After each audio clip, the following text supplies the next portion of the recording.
একটা পার্সেল দিতে গেছিলাম নারায়ণপুর বাজারে, এখানে বন্ধন ব্যাংকে। এখানে তো বন্ধন ব্যাংকে এখানে পার্সেলটা দিতে গেছিলাম, তাইলে আমার অ্যাড্রেসটা দিন না ইন বিটুইন এয়ারপোর্ট রোড তো বন্ধন ব্যাংক। তো আমি বন্ধন ব্যাংকের সামনে দাঁড়াই, আমি ফোন করছি, ফোন করে কইছি পার্সেলটা কই নিয়ে আইতাম। তো তাইনে আমার কইছে কি পার্সেলটা বন্ধন ব্যাংকে না, তাইনে এটা আশীর্বাদ ফাইন্যান্সে। আমি কইছি আশীর্বাদ ফাইন্যান্সে যাইব, তো এটা আশীর্বাদ ফাইন্যান্সে তো অ্যাড্রেসটা দিচ্ছেন না, এটা তো বন্ধন ব্যাংকের অ্যাড্রেসটা দিছে। ও না, এটা আশীর্বাদ ফাইন্যান্স। তাহলে ওয়াইফ ফোনও আমার বুঝাইতে পারতেছে না অ্যাড্রেসটা, তো অ্যাড্রেসটা বুঝাইতে পারতেছে না দিকে তাইলে ফোনটা নিচ্ছে। তো তাইলে আমার তুই তাই করে কথা কইতেছে। তো আমি কইছি আপনি তুই তাই করে গেলে কথা কইতেছেন, ভালো করে কথা বল না, কোনো আমার এনে তেমনি কথা কো। তো নিয়ার মিলা আইন না, তো বন্ধন ব্যাংক কেন? আমি কই বন্ধন ব্যাংকে তো এন না, আশীর্বাদটা তো একটু দূরে, এটা তো নিয়ারমি হয় না। তো নিয়ারমি হয় না, তুই এনওয়া দিয়ে যেতিব। হ্যাঁ, তুই এনওয়া দিয়ে যেতিব। আমি কইছি ঠিক আছে, তাহলে অফিস থেকে আপনার কালেক্ট করে নিয়ে কথাটা, এই কথাটা কইছে। তো এরপর তাই না रुक तू वहाँ पर ही रुक, मैं आ रहा हूँ।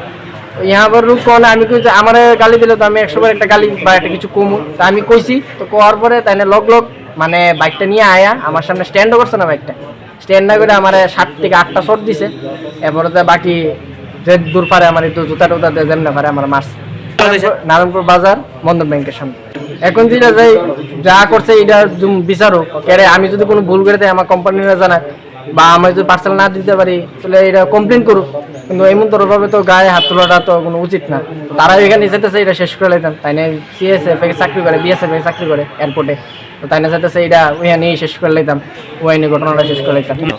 আমরা এখন এয়ারপোর্ট পিএস থানা তাইছি। কি নাম তোমার? আমার নাম রূপম শাহ।